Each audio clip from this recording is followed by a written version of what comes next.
Welcome back to Open Window Politics. Today we're going to be going through some of the 2024 presidential election results. We'll be going through how Trump was able to re-break into the blue wall, how it was ended up in the Republican column this time around. We'll be focusing on those few states, but we'll also be going through some of the other ones here. We'll just go through all the swing states. Every state currently but Arizona, it looks, has been called. Including all the safe states and likely states, but the only swing state left, and it is leaning towards Trump. We can start with that. So in Arizona, Trump is leading by about 200,000 votes. There's about 17% of the vote still left to be counted, but it will be incredibly difficult, probably impossible for Harris to overcome that margin. That will most likely end up in the Trump column as well. So Trump was able to essentially win a sweep of every swing state. He did campaign in states like Minnesota, or not Minnesota, in states like Virginia and New Mexico. He ended up losing those, but it was by a relatively close margin, so it may have been worth it. But it was interesting to see those last few weeks of the campaign that Trump was not spending a ton of, was spending some time in states that were generally considered to be safe Democratic. We can go ahead and look at one of those. So in the state of New Mexico, so this is where Harris was able to win, but it was by a relatively narrow margin. It was by about 6 points. So Trump, Biden was able to win it by a bigger margin. So it did narrow up a bit slightly. And then we'll go and check on Virginia. This is the only other state that Trump, well, he visited a couple, but the Trump campaign for a while there thought they would be able to win the state of Virginia. But currently, Harris is ahead by about 5 percentage points, by about 200,000 votes. So it did get closer, though, which is interesting. Pretty much every state shifted to the right. But we'll now start to go through the swing states. So in the state of Nevada, the battleground county here in Reno and the surrounding area is really the bellwether of how the state will end up going. In this case, it ended up narrowly going into the Republican column by about a little less than a point. There's still some votes left to be counted, but it does look like that will be in the Trump column. And then in the surrounding areas, it was predominantly Republican. In the Elko area, this is kind of the Republican stronghold. Well, really the Republican stronghold is in areas like Henderson, Nevada, because Trump was still able to get 48% of the vote in this swing state, which is pretty impressive for the state of Nevada. Bit of an interesting situation there.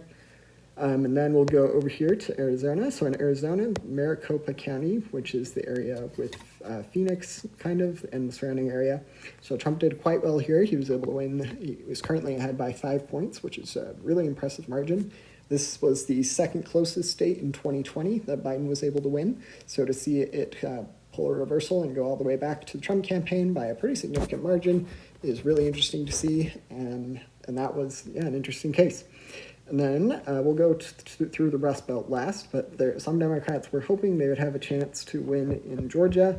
Harris ended up losing by about 2 points, so it was relatively close, but it was still a pretty big Trump victory. And the Atlanta area didn't do as well as Democrats were hoping. And Harris campaigned quite a bit outside of the Atlanta area, and it didn't materialize into too well, but it didn't really materialize into a win. But it does. There were a couple of blue dots across the more rural parts of Georgia. Many of those are just little cities, but it was interesting to see that was her strategy. Do a little bit of less of a focus on Atlanta, but in the end, the Republican more rural areas were able to get enough vote out to have Trump be the victor in the state of Georgia. And then we'll start to go through the Rust Belt. So the two states that the one state that surprised me the most was the state of Michigan. Most of the polling here was looking pretty good for Harris. She was ahead on the 538 poll aggregator by about a point. But when the election results came in, it ended up with a pretty decisive Trump victory. Let's go ahead and see what the margin is. So in Michigan, it wasn't too decisive, about a point, so 1.5 or so. So it was a reasonable margin there for the Trump campaign. The Detroit area, Trump was able to make up some ground there, and the couple areas over here next to Grand Rapids, and Flint's margin narrowed up a bit. And in Macomb County, this is one of the Well, it went to Trump, but it is somewhat of a interesting swing county. Generally, it goes for the Republican, but just the margin of which it does is interesting, considering it is right next to the county Detroit is in, Wayne County. We can go ahead and click on that one. So Harris was able to do well in Wayne County, but it wasn't enough to secure the presidency. Bit of an interesting case there. Then we'll head on over to Wisconsin. In Wisconsin, the rural areas really turned out, especially the suburbs of Milwaukee, suburban and rural areas turned out for Trump. In a couple other of the rural counties here, Trump was able to do pretty well.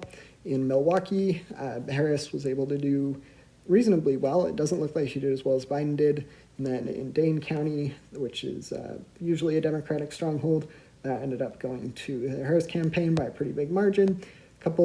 She was able to win the swing county of Door County, which is a little bit interesting. That's generally one of the bellwether counties for the state of Wisconsin. Sometimes, generally, if a candidate is able to win that county, they'll be able to win the state, but that was not the case this time around. Bit of an interesting situation there.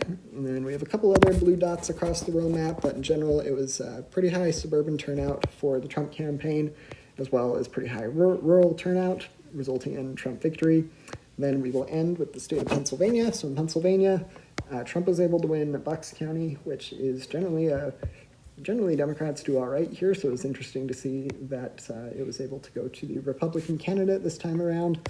And then Trump was really able to run up the margins in the more rural parts, similar to the other states I've mentioned. He was able to get 30,000 votes there, about 30,000 votes there. And these counties around here, is in the outside of Pittsburgh area, were able to really do quite well for Trump. And that was pretty decisive victory. Let's go ahead and see what the statewide margin was. So in Pennsylvania, currently, with pretty much all the votes in, Trump is leading by about 3%. And I was expecting this to be within a point, so it is quite a blowout for the Trump campaign to be able to do this well.